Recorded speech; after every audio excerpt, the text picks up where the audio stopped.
Hai guys, selamat datang di YouTube channel Naksir Sneakers. Dan di video kali ini kita bakal ngebahas pesaing dari sepatu Puma Speedcat yang ada dari brand internasional. Di sepanjang 2 tahun terakhir, gue diperkenalkan sama sepatu Speedcat yang satu ini. Dan sampai sekarang, itu tuh bikin gue suka banget sama siluet sepatu modelan ceper kayak gini. Rasanya tuh clean banget, practical, minimalis, nggak aneh-aneh. Dan saking populernya sepatu ini, nggak bisa dipungkiri banyak dari brand-brand luar lainnya juga berkompetisi untuk bikin siluet sepatu cepernya mereka juga. Dan di video kali ini kita bakal bahas satu persatu menurut gue kandidat-kandidat yang gokil banget secara eksekusinya.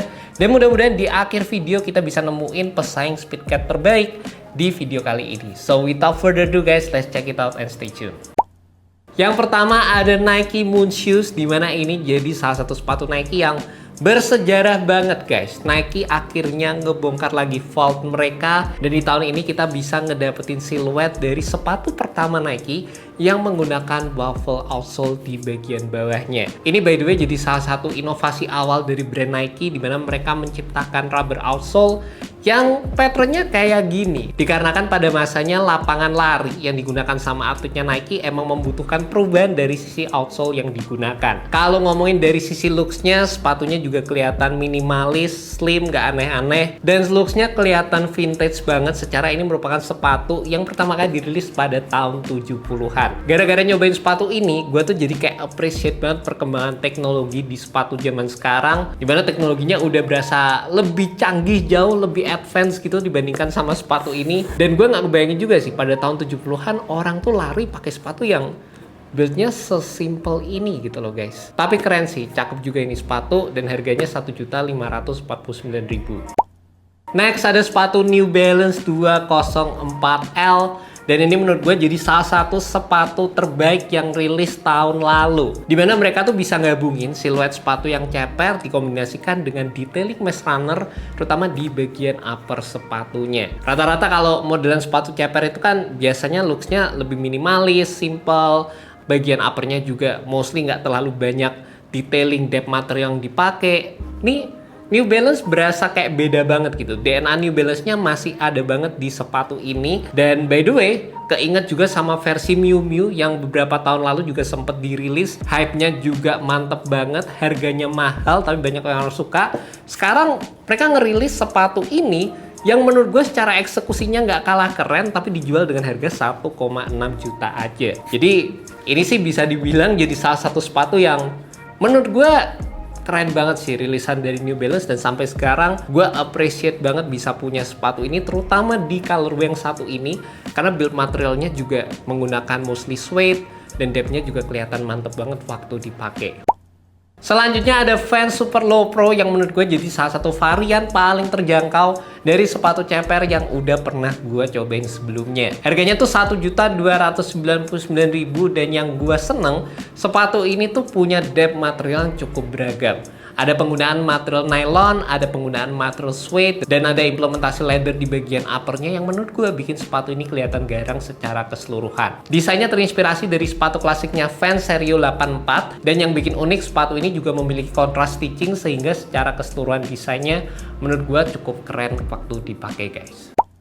Next ada Adidas Tokyo, dan kebetulan kali ini gue punya yang edisi Y3. Kalau tadi gue udah ngomongin versi yang paling terjangkau, ini versi yang paling premium, yang harganya paling gacor guys. Sepatu ini harga retailnya itu kalau nggak salah 5 juta deh. 5 juta rupiah untuk sepatu ceper, tapi gua akuin looksnya ini elegan banget. Karena juga pastinya berkolaborasi bareng sama salah satu desainer yang nggak perlu diraguin lagi secara eksekusinya, detailingnya. Sepatunya sebenarnya tuh simple banget, tapi menurut gua sangat-sangat kelihatan elegan guys. Penggunaan material suede-nya cakep, di bagian belakang ada tanda tangannya Yohji Yamamoto, dan juga di samping itu gue seneng juga sama detailing quilted di area tengah, talinya pakai wax lace, dan secara keseluruhan sih ini bisa dibilang jadi opsi kalau misalnya kalian pengen versi sepatu ceper yang kelihatan sangat-sangat premium. Dan buat kalian yang demen sama siluetnya Adidas Tokyo ini juga ada versi regulernya juga, dan harganya juga bisa dibilang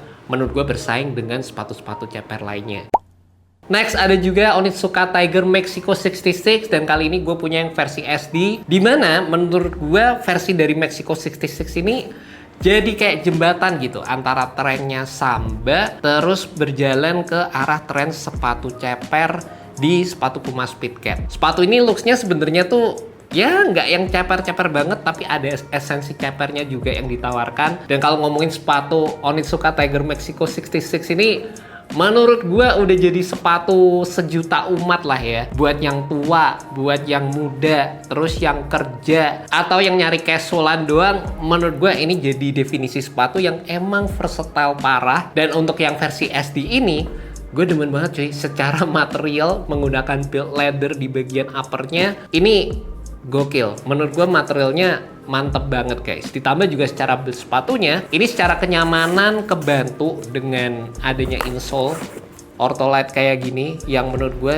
buildnya sih cukup oke. Dan di area dalamnya di sini juga ada boardless yang ngebantu secara struktur sewaktu gue menggunakan sepatu ini. Ini tuh bisa dibilang sepatu klasik tapi eksekusinya mantep banget. Jadi terlepas secara buildnya bisa dibilang minimalis gak aneh-aneh, tapi menurut gue jadi salah satu sepatu yang nyaman banget gitu kalau misalnya pengen dijadikan sebagai sepatu daily. Dan by the way ya, gue pengen infoin kalian sedikit, gue beli ini kan udah lumayan lama. Ini gue beli di harga 2,1an guys. Kan kalau nggak salah untuk yang versi SD ini dengan build material dan juga cushioning yang lebih oke dibandingkan dengan versi regulernya, ini udah di harga 3 jutaan kalau nggak salah guys.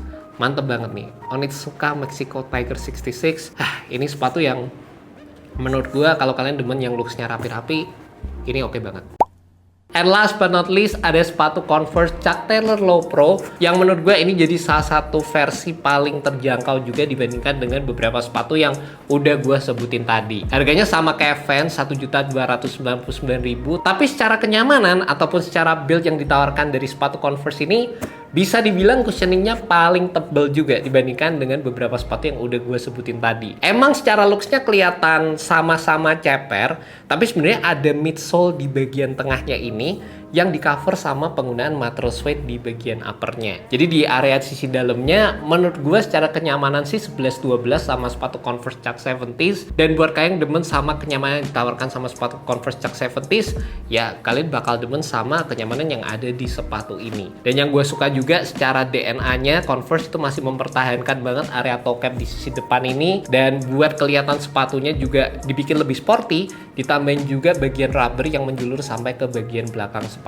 Penggunaan materialnya dominan suede dan ini bisa dibilang jadi salah satu sepatu yang looksnya juga menurut gue elegan banget. Tapi secara price point dan juga kenyamanan yang ditawarkan menurut gue ini sangat-sangat diperhatikan sama Converse. And that's about it guys, pembahasan dari pesaing berat Puma Speedcat dari brand internasional yang udah pernah gue cobain sebelumnya. Dan kalau ditanya mana sih yang menurut gue paling gue suka dibandingkan dari brand-brand yang udah gue sebutin tadi, jujur aja kayaknya kalau gue harus pilih satu, gue bakal pilih New Balance 204L. Gue juga seneng banget sama sepatu ini secara eksekusinya, secara feel waktu dipakainya. Ini tuh enak banget menurut gue dan jadi salah satu sepatu terbaik yang rilis menurut gue di tahun 2025 kemarin. Tapi kalau kalian nyari yang paling elegan, secara value-nya paling mantep, menurut gue Adidas Y3 ini jadi salah satu opsi yang bisa kalian lirik juga. Kalau kalian nyari yang secara price point atau harganya paling terjangkau tapi DNA-nya masih kuat, ada Converse dengan harga 1.299.000. Dan kalau kalian nyari yang paling bersejarah, ada Nike juga, ini sejarahnya kuat banget. Kalau kalian nyari yang paling versatile, mungkin juga bisa dibilang Onitsuka ini jadi salah satu opsi yang paling mantep dari list yang gue sebutin tadi guys. Dan nggak bisa dipungkiri, tapi the king, rajanya tetap sepatu Puma Speedcat ini, di mana ini jadi salah satu sepatu yang sampai sekarang juga gue masih suka banget karena looksnya berasa elegan, keren, harga yang ditawarkan juga sangat-sangat kompetitif dan bikin gue yang dulunya mungkin nggak terlalu into Puma sekarang jadi ngelirik banget sama brand yang satu ini. Jadi thank you so much buat kalian yang udah nonton video kali ini. Gue penasaran apa sih sepatu ceper terbaik menurut kalian? Kalian bisa tulis aja di kolom komentar bagian bawah. Thank you so much buat kalian yang udah nonton, and see you next video guys. Semoga video ini bisa membantu kalian dalam menemukan sepatu ceper terbaik. Alright, peace. Next bikin yang lokal kali ya.